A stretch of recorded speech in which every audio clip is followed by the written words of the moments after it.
Good afternoon, everyone. Welcome to ASDC's Thursday Train to Win webinar. Today's topic is candidate support. You'll remember that last week we talked a bit about candidate recruitment and ways that state parties can put together effective and efficient processes for recruiting candidates and building their bench in their states. Today we're going to talk a bit about the candidate support that you can offer to the candidates in your state, whether they're down ballot candidates or statewide candidates. We're going to have a few best practices shared via a state party leadership about what they're doing in their states to talk broadly about some of the methods that you might be able to use and adapt for providing support to candidates in your state. So we have joining us today Candace Martin, who is the Executive Director for the Arkansas Democratic Party, and she's going to talk a bit about what they've been doing to support candidates in their state. And then we'll also have a presentation by Jennie Blackton, who is a media consultant and trainer, to discuss with us some of the tools that are available to state parties through media training and candidate development. So before we dive right in, I just want to remind you of a few housekeeping items. First, you are in listen-only mode as an attendee to today's webinar, and so if you have a question, you can click the Raise My Hand icon, and we'll make sure that you get unmuted and get your question asked and answered. You can also type your questions into the questions box throughout today's webinar, and we'll make sure that those questions are read and answered as well. Additionally, if you are tracking with us on social media, and we hope that you do, you can use the hashtag #TrainToWin and mention @DemChairs, which is the Association of State Democratic Chairs.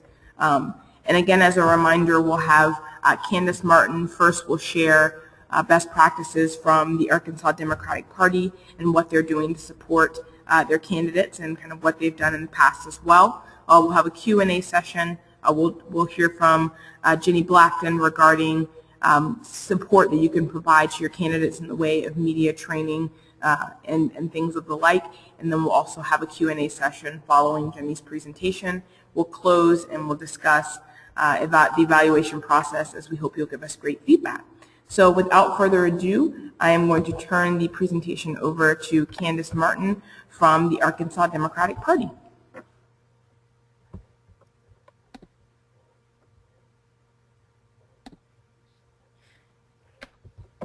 Hey everyone, this is Candace, and first of all, I just want to say thank you to all the folks at ASDC and the DNC who put on these trainings for us and recruit everybody to do it. It's such a great program. We had attempted to do it last year too with our county chairs, and haven't actually kept it up during the busy election season, but I really commend them for their hard work and appreciate being on here.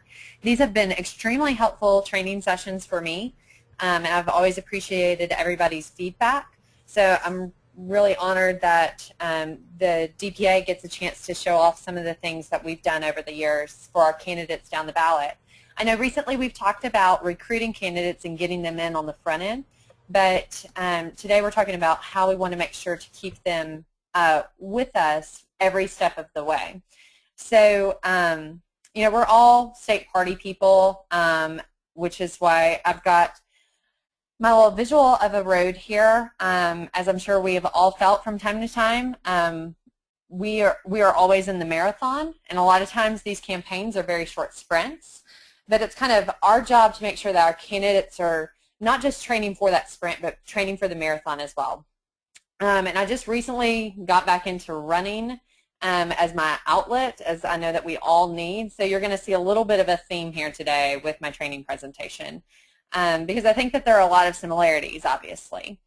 And the first thing, I think I would be remiss if I didn't say that, introduce you to one of my favorite running characters of all time, because I'm sure we have always known candidates who are exactly like this. I don't know if you work with candidates like this a lot, but I know I certainly do, and I'm sure that we've seen people here. I know a lot of times in the South, we are working on recruiting candidates who are very well trusted within their communities. All of our polling has always shown that unless if you're in the most partisan of districts, to have somebody who has a very trusted, well-respected reputation within their community is going to be the best candidate to run, whether it's on a statewide level or if it's on a very local level. But a lot of the candidates that we're working with, you know, they may have been a mayor or a city council or an alderman or something for all these years, or even just a chamber of commerce president or that sort of thing, but they have no clue what it takes to really win a campaign. And so what we want to do at the state party, and how we've always approached it at the Democratic Party of Arkansas, is that we want to take our forests and we want to turn them into Rockies. We all know that the key to winning is going to be having a good training program and following it from start to finish. With my run group that I'm with, we have that phrase actually that we use, training together from start to finish, and that's exactly what we try to do at the state party. So I'm going to go over just a few of the things that we offer up to our candidates, and especially focusing on some of the resources that we offer into down ballot candidates. And I'm just going to focus on two of the main ones that I spend the most of my time doing, and then briefly go over all of the different programs that we offer. And the first one of these that I want to go over is a great resource for candidates that we offer, which is polling. We at the DPA, we actually invest a lot of money in polling. I don't know if it's just like a holdover from the Clinton years or what it is, but I tell you what, Arkansans, we just can't get enough of a really good poll. So we invest a lot of resources in this for candidates, and I'm going to go through a couple of different kinds. One is our recruitment polls that we do. This is something that we've actually just done this year, and to just give you an idea, this is by no means a benchmark poll for the candidate, but it's one of those things that we're only going to use in certain instances. So think like our statewide candidates, our federal races, the kind that you're going to be working with national committees in that can typically bring in millions of dollars into your state, whether it's for turnout purposes or what have you. These are the type of races that we reserve this for. And we have to make sure that the candidate is there with us, you know, like 95% of the way before we agree to do something like this, because obviously it's a pretty penny. They run us anywhere between $4,000 and $9,000 at the very most, but it's well worth it to us if we recruit a candidate who then turns that into a top-tier race. And we've done a couple of these this cycle, one of which I'm going to highlight specifically in the benefits that it has shown us at the DPA. The next are message polls. We ran quite a few of these, and these are our statewide polls. These are going to be what are more similar to a candidate's benchmark. The kind of thing that, say, a gubernatorial, a Senate campaign, a congressional race, maybe a higher ranking constitutional office or something like that, they may have the resources to be able to do something like this, but your down ballot races, the constitutional offices or legislative races or other small local races, they don't necessarily have the resources to be able to know what it is that we're going to talk about. And these test kind of those overarching messages. I'm sure that the issues don't really vary for us very much, whether we're running in Arkansas or New Hampshire or California. We're probably always going to be talking about jobs. We're going to be talking about education because Democrats are good at that. But this helps our candidates and those down ballot races to show exactly how they should fit that message framework into their talking points, into their stump speeches, and into their contrasts with their own opponents. And we did one specific to legislative races, especially during the last campaign cycle, that all of our legislators and legislative candidates said was extremely helpful to them in showing how they were very different from their opponents. The next one are district-specific polls, and this is, I know all of us have seen that mail, or at least I know all of us in the South for sure have seen that piece of mail where the person running for alderman was the deciding vote on Obamacare. That's what Republicans have always seemed to run on. Well, Republicans for several years now, they just have kept on trying to nationalize all of these races because that's been a winning strategy for them here. But the candidates that are running in those more local races, actually people there, we are actually starting to see this here in Arkansas too, that they are wanting to see people who are talking about issues that are more local, that are more important to them. And just a little bit of good news for all of my other Southern friends that are out there. We've been running a couple of different polls that kind of echo that question that was in a Kaiser poll here recently that asked whether or not you think that we should quit talking about the healthcare debate and move on to other issues, or if you think that we should continue to talk about it. And in Arkansas, actually, for the first time, that question, people say that we should stop talking about the healthcare law and move on. It's just a very narrow margin, but it was about 50% to 47%, and that really has us in good spirits this week here in Arkansas, along with the fantastic weather that I know is happening everywhere.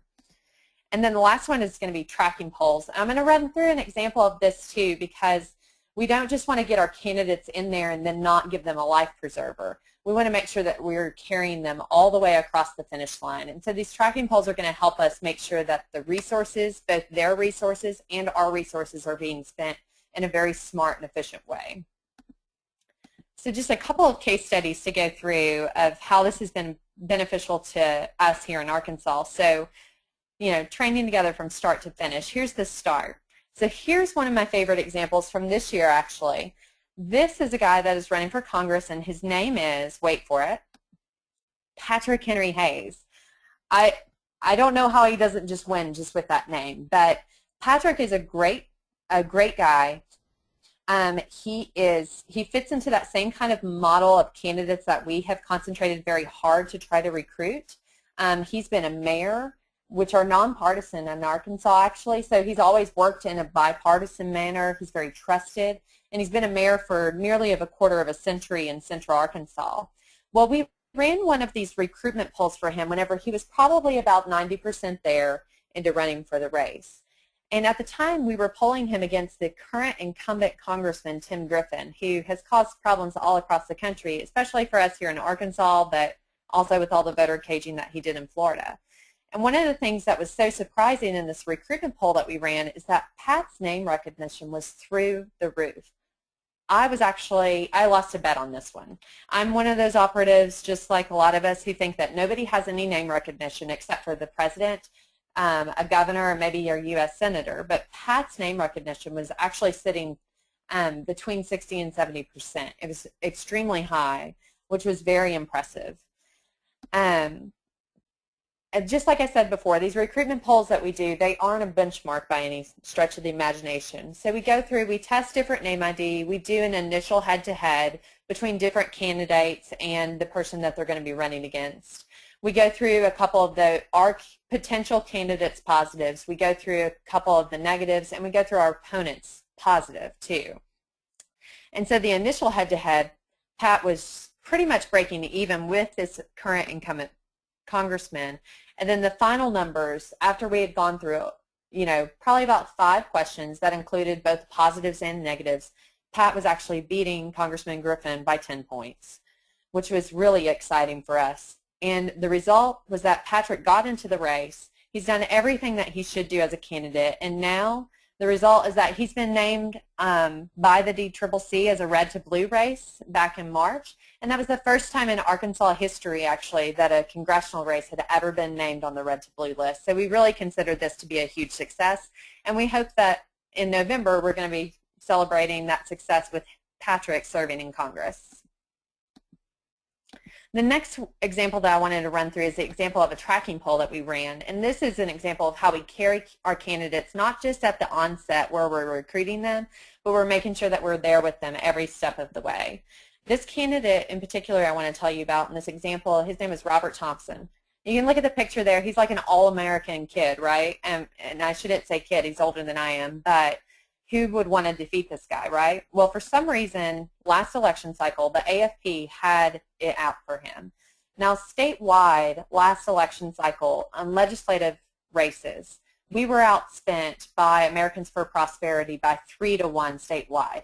And that didn't just include candidate spending. That included what we at the Democratic Party of Arkansas poured in, which last cycle was about $1.2 million for legislative races, and also what the DLCC was pouring in for our candidates too, which is a significant investment. But Robert's race was even worse than that. AFP was outspending him 6-1. So we ended up running a tracking poll that was about a week and a half, 2 weeks out from Election Day. And what we found was that we really needed to shift our resources. it showed that there was a huge geographic need for us to switch our resources from basically from the outlying parts of his district back into his hometown, the place that he was not only representing from as a state senator, but that he had represented as 6 years in the state house. He was really hurting in his hometown. So we moved all of our field resources there. We started running radio. Obviously, we had a strong mail program that was going on as well. And the result by us doing this for our candidate was that he won by 447 votes. It was a very slim victory, but we really considered this a huge win for us, considering how much Americans for Prosperity had poured into this one Senate district. Now, polling is something that I spend a lot of my time doing here at the DPA, but the other one that I spend the majority of my time doing is fundraising. I know especially executive directors, we're responsible for a lot of fundraising, particularly for our own state parties. But we also offer a lot of resources to our individual candidates. There's one program in particular that I'm going to talk about on the next slide called the Take Back the House Fundraisers, which has been an incredibly successful program for us and very popular with our candidates as a way that we've been helping them. But also we give extensive support in campaign finance training. A lot of times our down ballot candidates, they simply just don't have the staff of a governor's race or a Senate race or even a congressional race. And so we want to make sure that they aren't violating any laws, that we hook them up with a good compliance consultant or with a good accountant, be it, and let them know what the in-state limits are. We also conduct a lot of donor research for our down ballot candidates, and this is actually something where if one of our executive committee members wanted to, file a complaint and get me fired, they probably could. In our state party rules, we have it written that we don't give out donor information to candidates or anybody else, but we just really see this as we're one big family. We're all working and pulling together for the same thing. Fortunately, in Arkansas, we are very fortunate in the fact that a lot of our candidates, our races, we get along and there's not a whole lot of infighting. So we're trying to lift up all votes, and so we help our down ballot candidates, particularly with donor research. And then we also do what I've affectionately called Jumpstart fundraisers. We are very blessed to have a great Democratic chair who is very equipped at fundraising and fundraising well. And at this point now, he has hosted a fundraiser for every major statewide and federal race, and he's now moving on down to the legislative races. And we help individually fundraise for them, and it helps push them over the edge, whether that's the end of the month report or their end of the quarter report, or if it's something that is their first quarter report. Help show them a good showing. We know that if we give them that little bit of a boost in the beginning, it's going to mean that they get on the radar screen with our national committees, and that's going to also turn into more money for our state and hopefully help us to win in November. But I want to specifically talk about these Take Back the House fundraisers because this has been such a successful program for our candidates. Now, this isn't actually, we could have totally have branded this and made it to where we were hosting events that the money was just going back to the state party, because we do take a lot of our resources and put them directly behind candidates, whether it's the form of polling or direct mail or radio, whatever the case may be. But these are actually fundraisers that we put together, and the money goes directly to the candidates. So I know that this is probably the look that you're giving me right now, because why wouldn't we just say, hey, that's your area, you're on your own, you raise your money, and whenever you've met these certain benchmarks, then we'll come and help you out with our resources, and we could have just raised these on our own. Well, this is the reason why we did this year. In Arkansas specifically, we have a very interesting dynamic that's happening at the top of our ticket. We've got a Senate race that is one of the most competitive in the country and could determine the balance of the Senate. We have a governor's race where we're trying to hold on to a Democratic governor's seat, so it's also highly competitive. Like I mentioned with Pat earlier, he's already on the red to blue list. Our other two congressional candidates are already on the emerging races list. So more so than any other year, we are seeing crazy donor fatigue within the state of Arkansas this cycle. So our down ballot candidates, and especially our legislative candidates, are having a very difficult time fundraising like they were before. Last election cycle in 2012, in Arkansas, we only had the president, some congressional races that weren't very competitive, and the state house and state senate races, which were extremely competitive because we held both chambers still. And so we saw some state senate campaigns and they raised $300,000, or we saw a state house campaign that raised $125,000, which is a lot of money in Arkansas.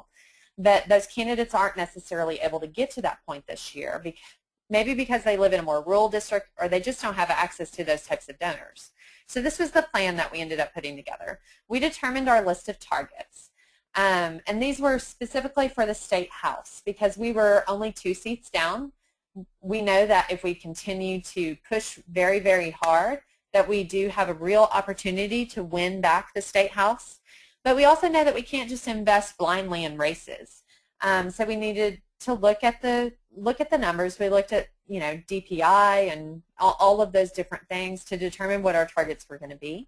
We actually affectionately called them here this year our 12 apostles as the ones that we're investing in. Then we secured a host for the targeted fundraisers. We were really blessed in that our Democratic chair, this was an idea that came from him, and so he has agreed to host all of them. So that takes care of the event logistics and makes it very simple for us. And then what we've done since then is that we've recruited 100 people that will agree to give $100 each to each of our targeted races. So donors and I know donors who $100 to each target, to a list of targeted races, which is like 12, maybe 15, that's pocket change. It's $1,200 or $1,500. You could make this amount anything that you want it to be. We just wanted to make it extremely simple and easy to track for our purposes. And then we took all of that and we packaged it with a purpose, and we made it the Take Back the House fundraisers. And so the result for that is that each time we do one of these fundraisers for a state house and sometimes a state senate campaign, it means $10,000 for each of our targeted races, which can go a long way in their campaign planning and gives them access to money that they just simply don't have access to if they live in a more rural district. And in case if you were still looking at me like I was crazy and why would we spend our staff resources raising money for other candidates, just look at how happy it made this guy. This is Tyler Pearson. He was one of the first beneficiaries of this fundraiser. He was also a very last-minute candidate that we recruited into the race while everybody was at the DNC meeting in D.C. I was so sad to be stuck in a snowstorm where on the last day of filing we were trying to recruit candidates. We had a candidate that backed out of the Senate race, and Tyler Pearson stepped up to the place. Like I said, he was a first-time candidate. He raised over $10,000 at one event. For his first monthly report, since he's been in since March, he's now going to report $25,000, which is a pretty good amount for somebody that's been in a race for a month in a state senate campaign. And so it's really put him on the radar for it. And just so that you know, by the way, Tyler is running against this guy, who is somebody who we really would like to defeat, because as you can see, he's done some pretty violating things to people here in Arkansas. But certainly polling and fundraising aren't enough to win alone. So, just like I do, that this isn't necessarily rocket science, but we do have multifaceted planning. We don't ever treat each campaign alike. No two campaigns are alike. We may need campaigns that need different things. And so this is just a short summary of all of the different things that we offer our candidates. We've run direct mail programs for them, not just through the ones on our coordinated campaign, but also in legislative districts and down ballot races as well. Providing field staff, hiring campaign managers. This is something that we are doing this cycle for our legislative races. Obviously the band is a huge resource, putting together opposition research, earned media planning. We'll do everything to writing their announcement press release for them. or, you know, or of course we're going to take our time hitting their opponent, modeling, which is very important, message development, working with them one-on-one to figure out what that is, volunteer recruitment, whether it be for an event or to serve as regular volunteers to phone bank and canvas for their campaign. And of course, we take a huge amount of our time to focus in on training for our candidates. We've spent a lot of time doing that this year. We do a lot of one-on-ones. We've got another one tomorrow with the Democratic House Caucus here, actually, with some of our targeted races. So that's always very important to as well. With that, I'm going to end my presentation. I could talk a lot longer, but I know that there are a lot of other great things that you do. And of course, I'm more than happy to take any questions, but the main thing, I just challenge you to ask yourself the question, what's your plan and what are you doing to help your candidates and push them over the finish line? Awesome. Thank you so much, Candace. That was a great presentation. And if you have any questions for Candace about her plan or anything that was related to what she covered, you can type in the questions box or you can click the raise my hand icon and we will get your question read out and answered. Candace, we do have one question here, and I know that you might have covered this in summary. You might have covered this in detail during your presentation, but can you summarize what kind of staff support it takes on DPA's end to really provide this level of candidate services and support? Yeah. No, that's a fantastic question.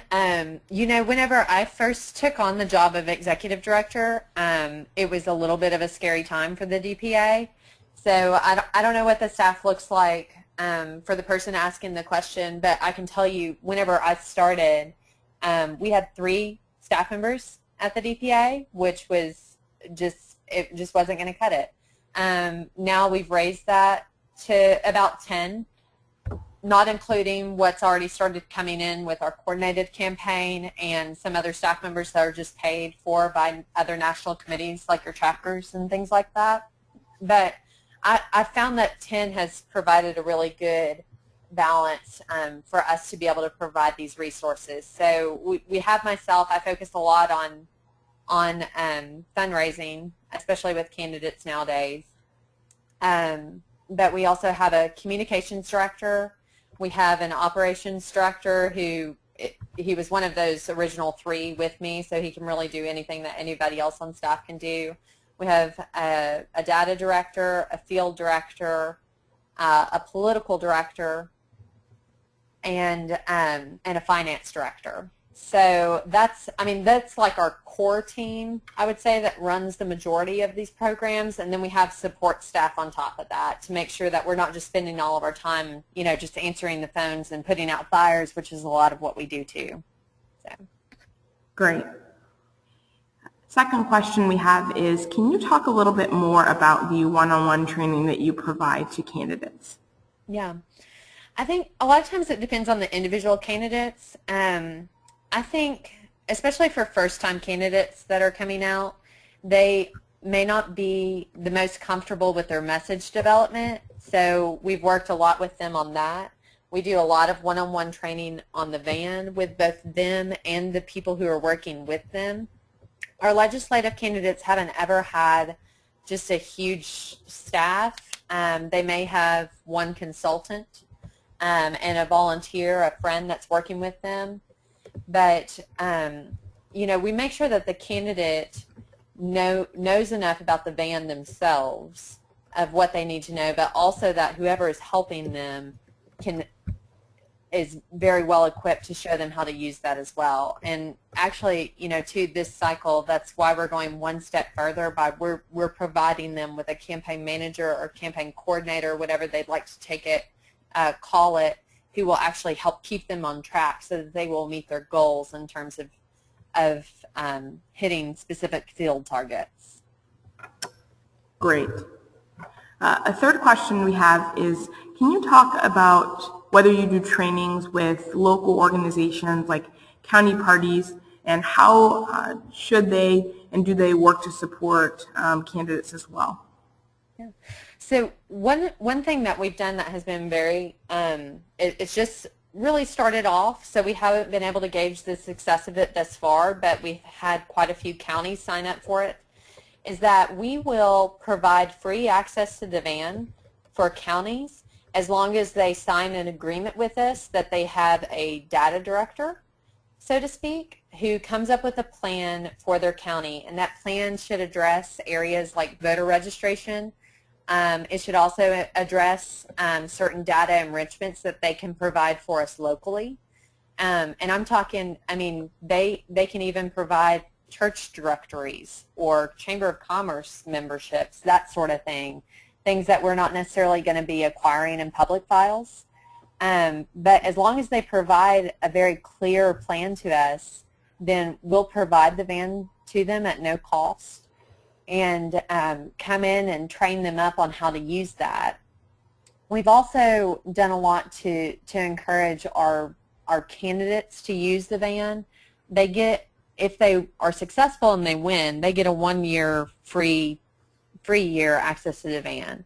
And so we try to encourage them to not let it end, you know, with the election cycle, to continue to use the van, whether it's to send out legislative updates or if they want to send out a Veterans Day postcard to all the veterans in their district, or they want to send, you know, a happy teachers message to all the teachers, that sort of thing. We really encourage them to get creative with that, so it just continues to build up a more rich file.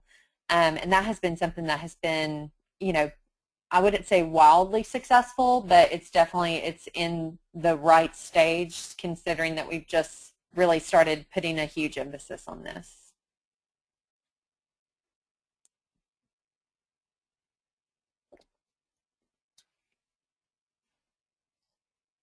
Great, thank you, Candace. And one last question we have is, what kind of curriculum do you all develop, and is that something that you guys would be willing to share?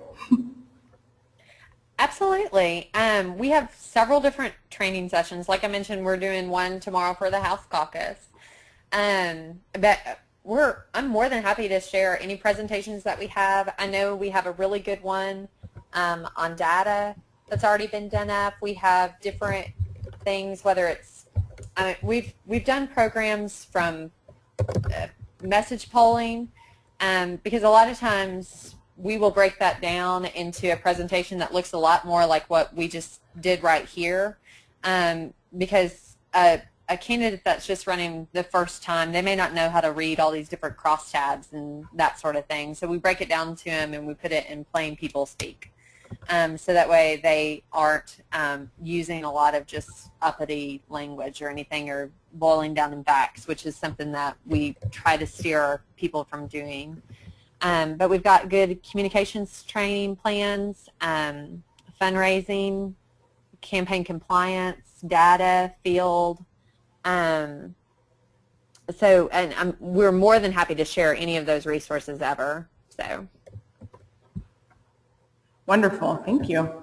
And we will work with Candace to make those available, or those that they are able to share. We're happy to kind of host those materials if that's helpful for those of you in our audience. Great, well, it doesn't look like we have additional questions at this time for Candace. And so thank you, Candace, for that presentation. That was fantastic, and we'll make sure that people know how to reach out to you if they have additional questions regarding candidate support and ways they can build these kinds of programs and support mechanisms for their candidates. Sounds great. Wonderful. Thank you. Thank you.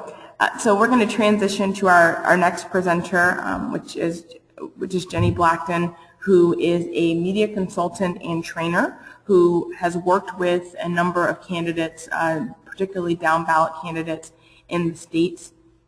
And she has done a lot of really great work with training and has worked with state parties to help train their candidates as well.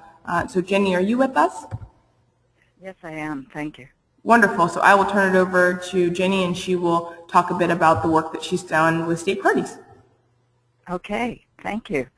And also congratulations, Candace, having worked with the Arkansas Party on and off for many years.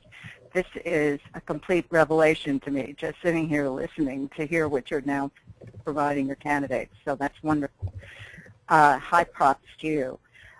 First of all, I want you to know that I focus on the personal. I do a lot of down ballot work. Why? Because a lot of what I do is not provided to down ballot candidates.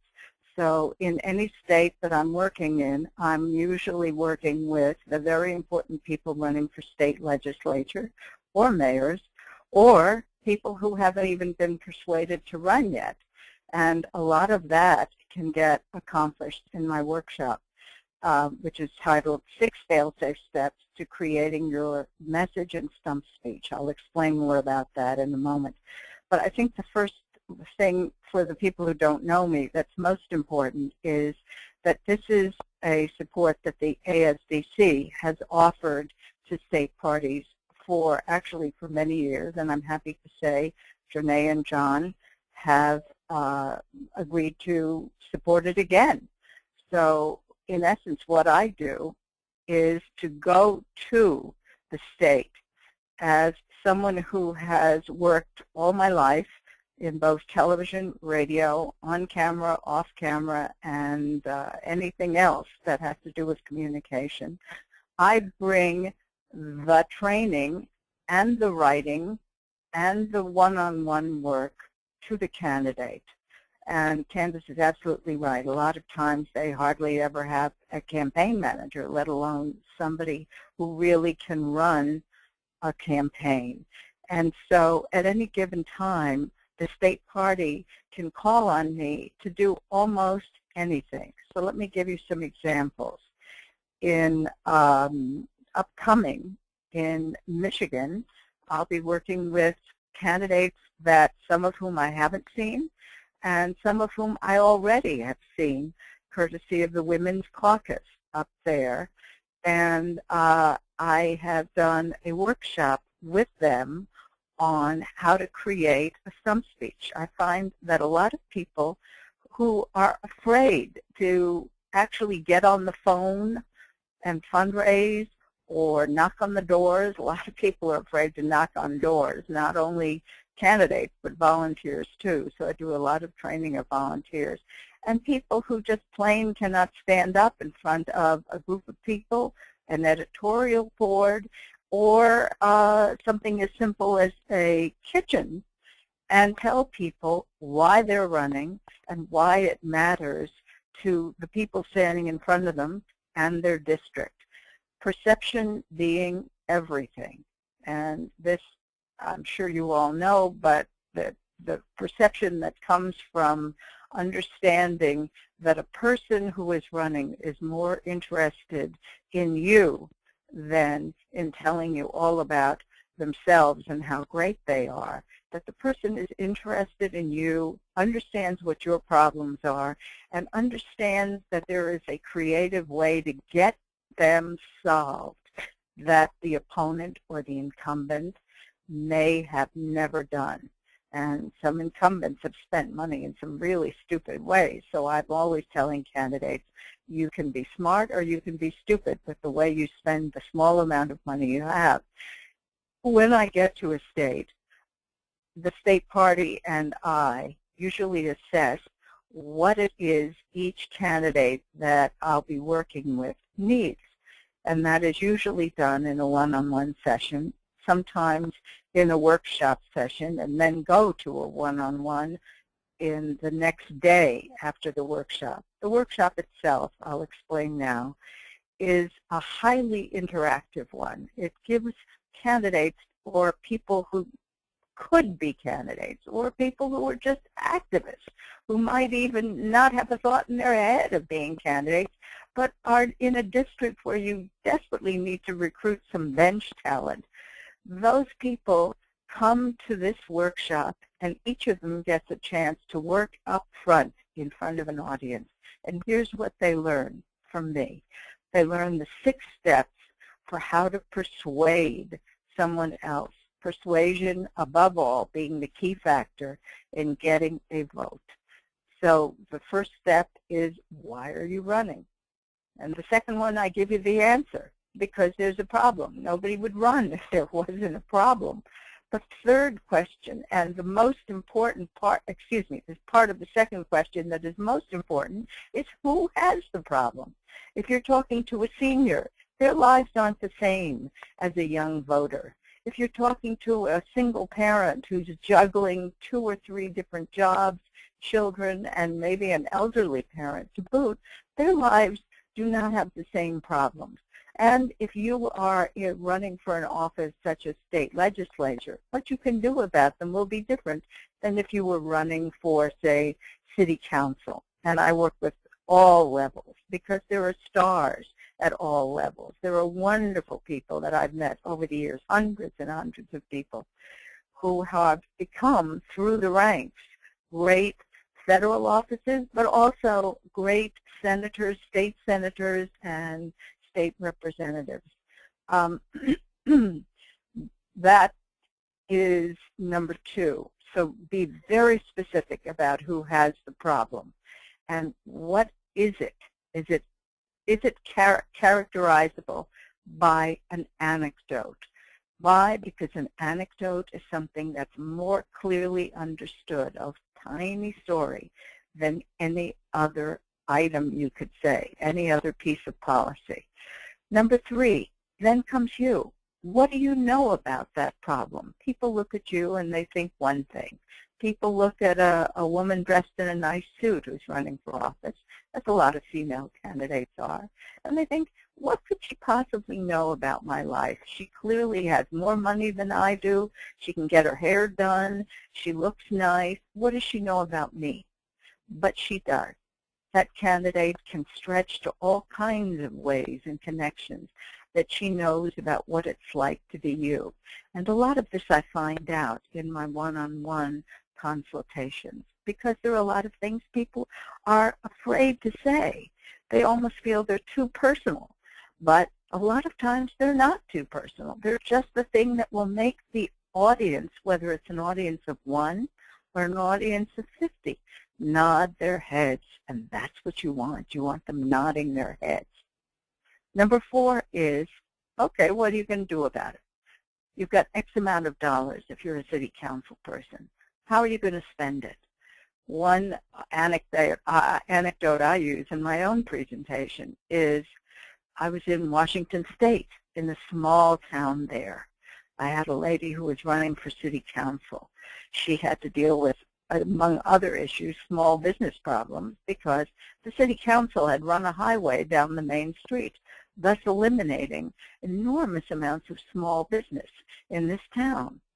And another thing she dealt with was that there was, and I asked her this in our one-on-one consultation, I said to her, you know, you're in a really pretty area. Aside from the city council having practically ruined small business, sending a lot of business to a mall 20 miles away. In other words, there was no grocery store available nearby in the town. There were a lot of small businesses going out of business signs, a lot of release signs on the main street. There was no pharmacy, and any kid who gets sick at 3 o'clock in the morning, which they always do, where was that parent supposed to go to get a prescription filled? Well, because of what the city council did, a lot of times you had to go to a mall. Was the mall open? No. Crucial things that city councils can do. And so I'm looking around, having found this out, and I'm saying, gee, this is a pretty area. I remember I used to be able to walk to school when I was a kid. Can the kids here walk to school? And she said, well, they could, but the last quarter mile, there's no sidewalk. So I'm still pursuing. What has she got? What does she know? What could she suggest in the way of a creative solution that will grab somebody's attention real fast? And she said, they don't have a sidewalk. And I said, did anybody get hurt? And she said, a 12-year-old girl got killed on her bicycle. And I said, what did the city council do about it? And she said, they built a $23 million city council building. Now that is the clearest. When I tell that in my workshop, I hear gasps. That's what you should hear. When city councils act, when state legislatures act, and boy, can they be sneaky, as we all know, they are the people who have your money to spend. And when you get down to what could you be doing about it as a candidate, you have to know that kind of stuff. And you have to think about it the way the people in your district do. Then number 5 is what stands in your way, an opponent. Who's doing the rigid thinking? Who's not thinking on the side of the people in your district? Who's not thinking about what their life is like? You have an opponent, you have an incumbent, or you have the kind of thinking that I find all the time in different states, which is politics is always going to be this way, so forget it. Why should I bother to vote? And number 6 is wrap it up. Tell them what you want. A lot of people, when they run, they tend to go on. They tend to have no theme. They don't tend to stick to their message, which is like a spine that should have your entire stump speech tacked to it for each demographic that you're targeting. And I love that Candace uses all these targeting polls, because if there's one thing that's lacking, I see in state parties, it's a lot of ability to target. From there, I work on whatever the candidate needs to have coming up. Do they have debates? Do they have forums? Do they need ads? For instance, in Wyoming, I had a woman running who was in a district that was, oh God, hundreds of miles wide. In Wyoming, you can get that, of course. And so their radio was successful. And I buy my own media, so nobody ever gets charged for that. It's really a very cheap thing to do. But in other areas, particularly urban areas, I find that TV, cable TV, micro-targeted, is very successful. And because I was a writer-producer of sitcoms and of movies in my other life, I write and produce ads, buy my own media, do not take the commission, and kick it back into the ad spot buy. And it's been a very, over the years, that I've been working with the ASDC, a very cost-effective way of putting your candidate on television. I've never, ever spent more than $1,000, usually less, on the production of an ad. And when I buy my own media time, it's quite cost-effective. You don't find these huge amounts that media consultants generally tack on to somebody's television budget. And I'm not a consultant who takes those commissions. So that means the candidate gets the entire stripped-down, cost-efficient way to deal with it. And that way they can stay on. In some cases, in Washington State, in Wisconsin, in Wyoming, in the South. I've done many ads down south, some for the AFL, some for different state parties. But you find you can keep a candidate on television for a month and be very cost effective. Depending upon what the candidate needs, the state party decides how long they want me to stay there. And in some cases, I've stayed in a state for set 5 to 7 days. In other cases, such as Mississippi, I don't know if Ricky Cole's on the call because I'm on my phone. I'm not on the web. In the illustrious non-state of District of Columbia, they're not giving me internet today, so I can't be on my computer. But in Mississippi, I stayed down there for almost a week. In Michigan, I'll be there for 3 days. I go to South Carolina to do not only my workshop, but to do one-on-one, not only training, but one-on-one writing. A lot of people simply don't have a stump speech that they can say over and over and over again, targeted to each demographic they need. So a lot of times, I'll write their stump speech. A lot of times, I'll make sure their message carries over into their direct mail, so I can write that. It totally depends on what the candidate needs and what the state party needs them to do. In Washington State, for instance, I remember training a whole bunch of volunteers for various state legislature races. that we're all housed in the same building, because the volunteers need to be on the same message the candidate is. And a lot of times the volunteers do not know how not to be robotic when they're calling people up. They're just reading from a script, but they're not engaging the person on the other end of the line. For instance, if you're calling a senior, for instance, a male senior who's over the age of 70, 9 times out of 10, almost 10 out of 10, you're going to hit somebody, if you call them particularly between noon and 2, somebody who has been in the military and somebody who cares a great deal about what the military has happening to its veterans. A lot of times volunteers who are younger don't know that, but I teach them how to go down a voter file, a voter list, and gauge what each person is going to schmooze about, to use that word, when they get on the phone with a prospective voter, and a way to make a friend of them, not just somebody that they read a script to and then go on to the next voter. It accomplishes so much more if at the end of either the candidate's presentation or the activist or volunteer on behalf of the candidate will have the other person say, hey, you know what, I didn't know that, I like that guy. And that's where everything that I do is directed. I want everybody to be able to say after the candidate leaves, I like that guy, or hey, that was a good idea, or did you know that? I didn't realize that this guy was as good as that. Man, he really has charisma. Who knew that about him? That's also what your television ads and your radio ads can provide.